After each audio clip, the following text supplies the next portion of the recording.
జనం తమ వెంట ఉన్నారన్న సీఎం రేవంత్ రెడ్డి కామెంట్స్ కు కౌంటర్ ఇచ్చారు BRS working president KTR. Party ఫిరాయించిన 10 మంది ఎమ్మెల్యేలతో రాజీనామా చేయించి ఎన్నికలకు వెళ్లే దమ్ముందా అంటూ సవాల్ విసిరారు.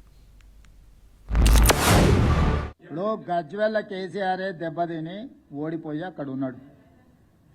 ప్రధాన ప్రతిపక్ష నాయకుడే ఓటమి చెందిండు. మెజారిటీ సీట్లు కాంగ్రెస్కు వచ్చినాయి. గ్రామాల ఎన్నికలు గ్రామ పరిస్థితులను బట్టి జరుగుతాయి. 94 నియోజకవర్గాలలో 87 శాసనసభ నియోజకవర్గాలలో కాంగ్రెస్ పార్టీకి మెజారిటీ వచ్చింది. నేను ముఖ్యమంత్రి గారిని ఇలా సిరిసిల్ల వేదికగా వారికి నేను ఒక సవాల్ విసురుతా ఉన్నా. అయ్యా ముఖ్యమంత్రి గారు, మీరు అన్నట్టు, మీరు అనుకుంటున్నట్టు ఏది 66% రాష్ట్రంలో ప్రజలు నీతోనే ఉన్నారు అనే మాట నిజమే అయితే నేను నీకు ఒక సవాల్ చేస్తా ఉన్నా. మా ఎమ్మెల్యేలు ఒక 10 మందిని ఎత్తుకపోయినావు కదా, 10 మందిని ఎత్తుకపోయింది కదా. ఆ 10 మందికి దమ్ముంటే రాజీనామా పెట్టి ప్రజలు చెప్తారు ఎవరు ఎక్కడున్నారు, ఎవరి శాతం ఎంత, ఎవరి బతికెంత, ఎవరి ఎత్తెంత, ఎవరి పొడువెంత ప్రజలు తెలుస్తారు. 10 మందితో రాజీనామా పెట్టించి రా ఎలక్షన్లకు.